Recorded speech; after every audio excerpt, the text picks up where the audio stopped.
More bus companies are asking the LTFRB for special permits for additional trips this Halloween. LTFRB Chairman Martin Delgra says the number of applications has reached 436.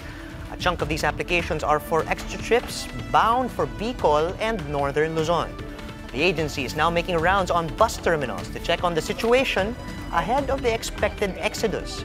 Preparations are likewise underway at the NAIA. The government's fuel subsidy program is in danger of getting slashed if the planned suspension of the fuel excise tax pushes through next year. Finance Assistant Chief Tony Lambino says beneficiaries of the Pantawid Pasada program may only get 10,000 pesos instead of the original plan of 20,000 pesos. Instead of quadrupling the Pantawid Pasada, kasi 5,000 po ngayong taon for the second half of the year, ay instead of quadrupling the amount, dodoblehin na lang po.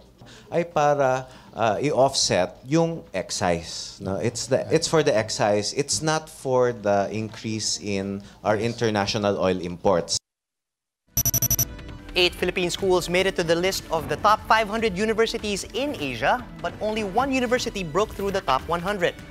That's according to the annual ranking made by a London-based think tank, Quacquarelli-Symonds.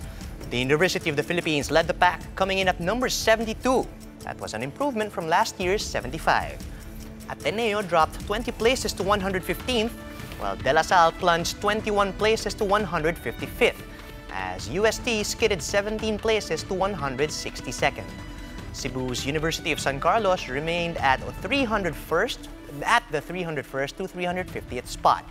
Silliman University, on the other hand, dropped from 451 to 500, from last year's 351 to 400. Two schools made it to the list for the first time, and these were Mapua, who made it to the 401 to 450 bracket, while Mindanao State U Iligan Institute of Technology is at the 451 to 500 rank. The National University of Singapore reclaimed the top spot, followed by the University of Hong Kong. Last year's number 1, Singapore's Nanyang Technological University, placed third this year. It's tied with China's Tsinghua University. Another Chinese school, Peking University, rounded out the top 5.